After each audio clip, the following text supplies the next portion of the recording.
Now, this is something that lots of people are being bothered by. I decided to give Hot Wheels Unleashed 2's online matchmaking more of a closer look. And from what people are experiencing, there are some big glaring problems with it that are stopping people from playing online further. From a gameplay standpoint, Hot Wheels Unleashed 2 actually is a great game in that respect. And I still like playing the game occasionally, tinkering with the skills on specific cars to choose what's best for them. I am aware that I have been on and off about the game for being a big improvement over the first, but to the developer's credit, what the gameplay is shown is a big improvement for what it is. The new lobby system is an interesting idea on paper. Execution-wise though, there's a lot to be desired. One of the biggest issues with this game's matchmaking, and this has been apparent since launch day, is the new lobby system itself. If you hit up the game's store page on Steam right now and look at any of the reviews, more than half of them almost say something about how bad the new lobby system is and how infuriating it is to be pitted against players who are of significantly higher skill than you regardless of level, at least that I've seen. And it's been going further downhill as the updates roll out.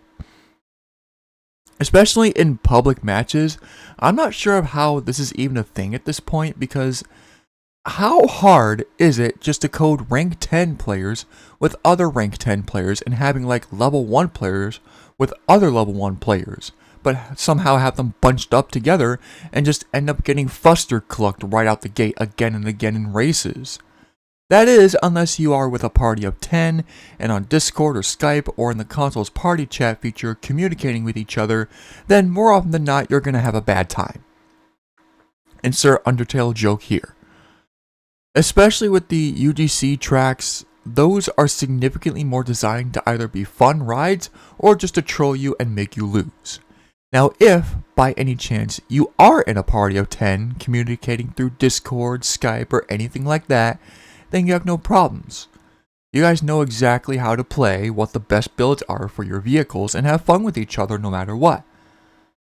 On the other hand, if you're playing with a bunch of randoms, well, it's a bit difficult to have fun when someone takes a shortcut and completely ruins the race for you and can't even hear you because they're on a different platform.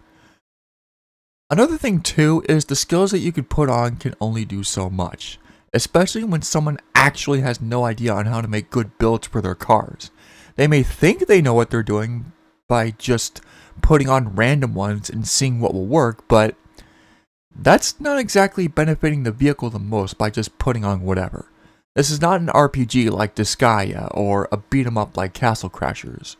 I mean, if I'm gonna lose to something, I want it to be my own fault or not because of somebody else, because losing because of somebody else isn't fun to deal with and it upsets me. Yeah, keep that away from me, please. Trust me, you wouldn't like me when I rage. And if the other racers aren't the reason why you're losing, there's another fix too. The Hot Wheels Unleashed 2 meta cars.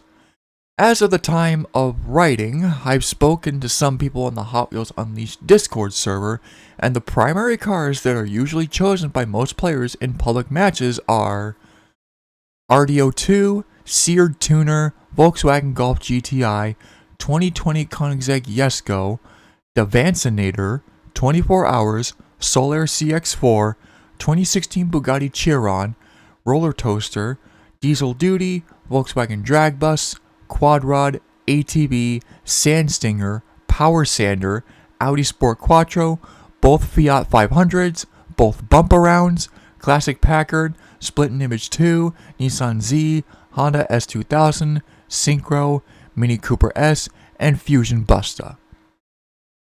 A bit of a long list, but that is subject to change. In fact, I think Surf and Turf at the time of this is now found out to be a completely busted car, so that may also be in the meta for a while until they all get nerfed eventually, whenever that happens. Now, with the current selection of over 160 cars at this point, well, soon to be 164 with the Fast X pack coming out tomorrow, it's kind of baffling to see the same 28 get picked more often than not, just because all the others are a bit inferior and obsolete in comparison. That goes to show that the vehicle balancing in this game is just a fair bit non-existent. For instance, the Nissan Z is good for overall performance, but if power sander is on the track whatsoever, you pretty much lose by default just because of the fact that, well, the Nissan Z is so powerful with the right setup and power sander still being the vehicle meant for shortcuts, you can pretty much do the math there. So basically, you have two options when you join a room.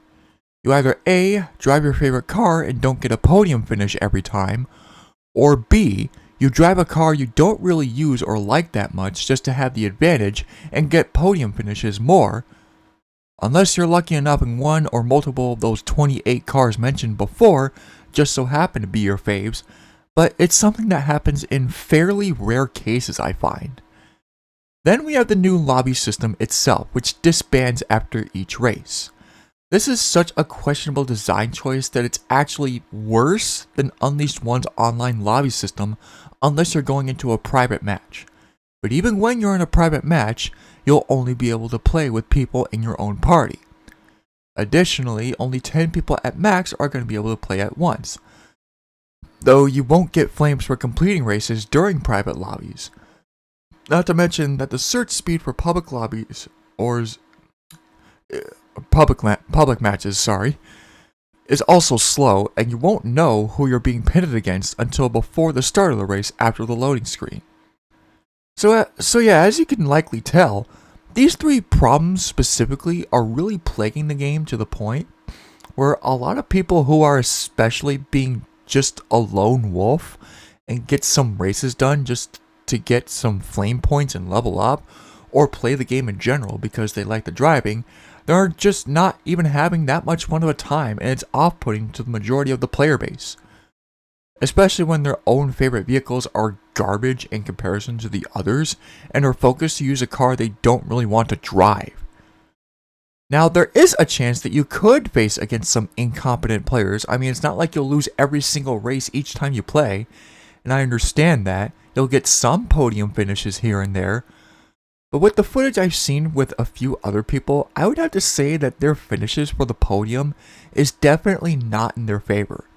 Maybe they just got unlucky with a bunch of idiots using overpowered vehicles and some really good drivers with cars that aren't specifically meta on the other, but that's the thing. You have to rely on luck just to even stand a chance, even so far as to do a recovery race each and every time. Like, you could even be the most proficient driver in the world, but you can only do so much when luck and hoping for skill issue from the other drivers are not in your favor. You really can't do much about that and have to do a race where you eventually catch up to the top 3 positions. And nothing can be more troublesome than that. At the end of it all, the main source of this issue basically comes down to Milestone not putting their priorities where they need to be.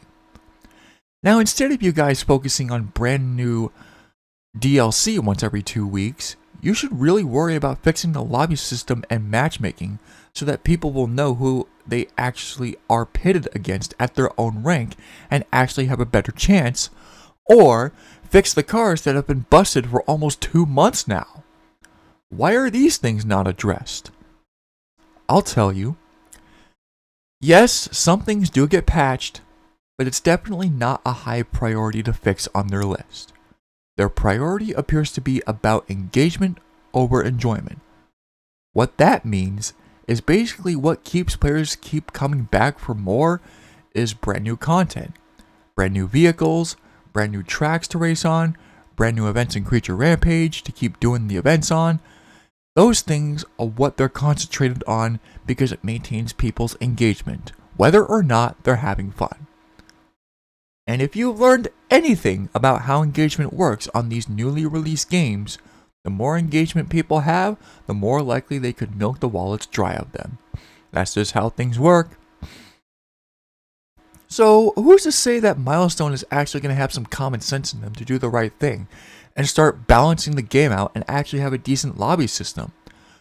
Or they could just keep their eyes on the DLC like they always do. You know, it's what developers always have to do, right?